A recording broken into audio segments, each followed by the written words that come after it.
Dictation शुरू होगी 3 second बाद। जानवरों की दुनिया में भी शायद त्रासदी इतनी दहशत भरी होती। हवाई जहाज मानव क्षमता, मानव सभ्यता और मानव जिजीविषा का साक्षात नमूना है, लेकिन धर्म के नाम पर पूरी सभ्यता और संस्कृति को खारिज करते तालिबान के आतंक की दहशत से बचने के लिए उस जहाज के पहिए पर बैठे लोगों की मौत की तस्वीर चीख चीख कर यह बता रही है कि 3000 साल की सभ्यता खोखली है। ईश्वर ने आदमी बनाया और उसे बुद्धि देकर जानवर से अलग किया ताकि वह जीवन जीने के लिए नैतिक मूल्यों का उत्तरोत्तर विकास करें। जानवरों के पास न तो अपना वाहन है, न ही स्वशासन की प्रजातांत्रिक व्यवस्था और संसदीय प्रणाली, लेकिन मानव ने उसी ईश्वर के नाम पर अलग अलग धर्म बना लिए, अपनी व्याख्याएं की और उनको न मानने वालों के खिलाफ वह जानवर से भी बदतर बन गया। अफ़गानिस्तान में उन्हीं का शासन होने जा रहा है। गोलियों और बमों की आवाज़ की दहशत में बच्चों को कलेजे से लपेटे माएँ अगली गोली से बचने के लिए भाग रही हैं। हिजाब और बुर्के की दुकानें रातों रात बढ़ गई हैं और कोई कामकाजी औरत अगर खुले मुँह दिखाई दी तो सीधे गोली मार दी जा रही है। 3000 साल की सभ्यता और संस्कृति को धर्म की गलत तालिबानी परिभाषा ने तार तार कर दिया और सभ्य समाज देखता रहा। धर्म का मकसद मानव, वह चाहे तो पुरुष हो या स्त्री को, उन्मुक्त जीवन जीने की आज़ादी देना रहा है। धर्म तो समाज को दया और नैतिकता की राह पर चलकर ईश्वर प्राप्ति का साधन है। उसमें दहशत का कहाँ स्थान है। एक बच्चा न पढ़े, एक औरत गुलाम बनकर घर की चौखटों तक महदूद बस घुटती सांस ले तो धर्म के तथाकथित ठेकेदारों की व्याख्या गलत है। इसका मुकाबला सभ्य समाज की पहली जिम्मेदारी है। पैरा मनुष्य का शरीर भी गजब का होता है। अधिकांश लोग उसे सजा धजा कर शोरूम बनाने के चक्कर में रहते हैं, जबकि उनके पास इस देह को मंदिर या घर बनाने की संभावना भी होती है। परमात्मा ने मानव शरीर देकर हमें संसार में भेज दिया। अब इसका उपयोग कैसे करना, यह हमारे ऊपर है।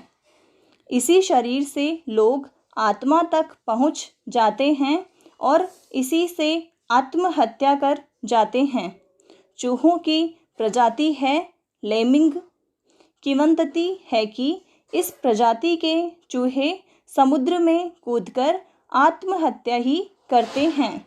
तो क्या हम मनुष्य इस शरीर से ऐसा करेंगे? अपनी देह का दुरुपयोग धीमी आत्महत्या है। कृष्ण ने अर्जुन को बताया था कि मैं किन किन में किन रूपों में हूँ। अपनी लगभग 82 विभूतियाँ उन्होंने अर्जुन को बताई थी। यदि कृष्ण की माने तो उन्होंने मनुष्य को राजा कहा है। राजा यानी चरम सफलता। राजा मतलब कर्तव्य से सराबोर, जीवन में कुछ अनूठे काम करने वाले राजा बनते हैं, राजा होते हैं। तो परमात्मा ने स्वयं कहा है, प्रत्येक के भीतर मैं हूँ, मतलब एक संभावना है। इसलिए इस शरीर का जमकर सदुपयोग कीजिए। आत्महत्या नहीं, आत्मा को स्पर्श करने की सोच रखिए। ईश्वर द्वारा दिया गया क्या नहीं है इस देह में। पैरा। इस साल भी मानसून ने हिमालय के मायने बदल दिए हैं। भूस्खलन, अतिवृष्टि और बादल फटने जैसी त्रासदियों ने फिर बता दिया है कि हिमालय के गर्भ में खतरों के कितने भयावह संकेत छिपे हुए हैं। चिंताएं सिर्फ यही नहीं हैं, चौंकाने वाली एक सच्चाई यह भी है कि सरकारी वादा खिलाफी और उदासीनता के कारण हिमालय की पूरी व्यवस्था धीरे धीरे विनाशकारी तूफान की तरफ बढ़ रही है। विकास के मानदंड बदले नहीं गए तो हर मानसून जानलेवा तारीखें दोहराता रहेगा और एक दिन हिल स्टेशन नहीं किल स्टेशन के रूप में पहाड़ों की डरावनी पहचान बन जाएगी। अब बड़ा सवाल यह है कि हिमालय में तबाही का जिम्मेदार कौन है? क्या सिर्फ मौसमी बदलाव ही तबाही का इकलौता सच है? इन सब पर हम बात करेंगे, लेकिन हिमालय के थर्राने की सबसे बड़ी वजह कुछ और है। हम सब मान चुके हैं कि प्राकृतिक संसाधन हिमालय की नहीं, सरकार, बाजार और भ्रष्टाचार की संपत्ति है। हिमालय की उर्वर और उपजाऊ संसाधनों पर उसके सिवाय सबका हक है।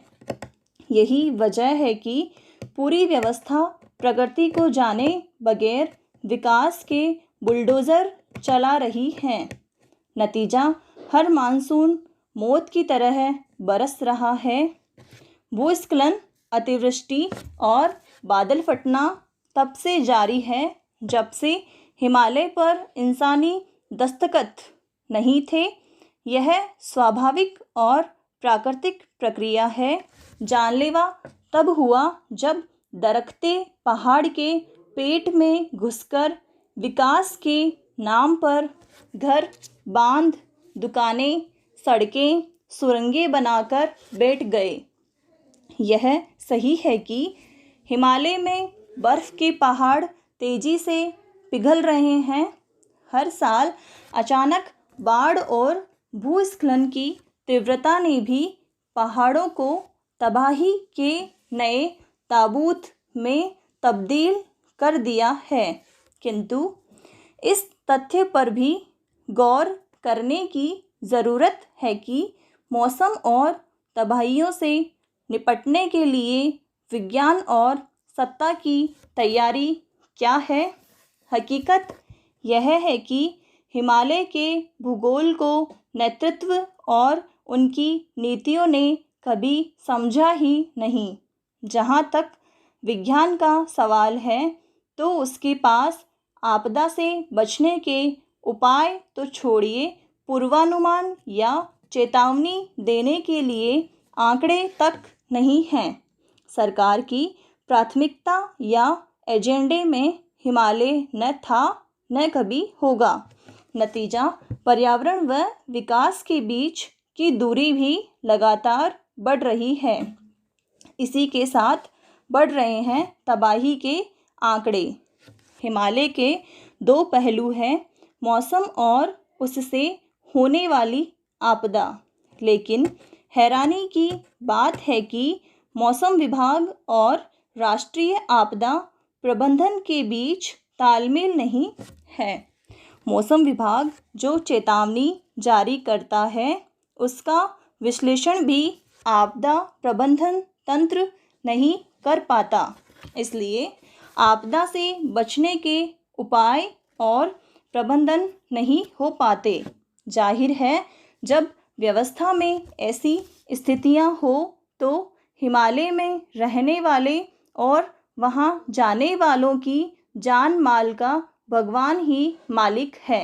हिमालय में तबाही सिर्फ पहाड़ी राज्य या किसी खास भूभाग तक सीमित नहीं हैं। यहाँ हुई तबाही पूरे भारतीय उपमहाद्वीप पर असर डालती है। लिहाजा हिमालय की जड़ें खोद रहे लोगों को सोचना होगा कि प्रकृति की कोख का नाता जीवन से है। विकास का बीजगणित हिमालय से बड़ा नहीं हो सकता। हिमालय को जाने बिना अगर विकास का दायरा खोलेंगे तो वहाँ तबाही की सूची हर साल लंबी होती रहेगी। समाप्त।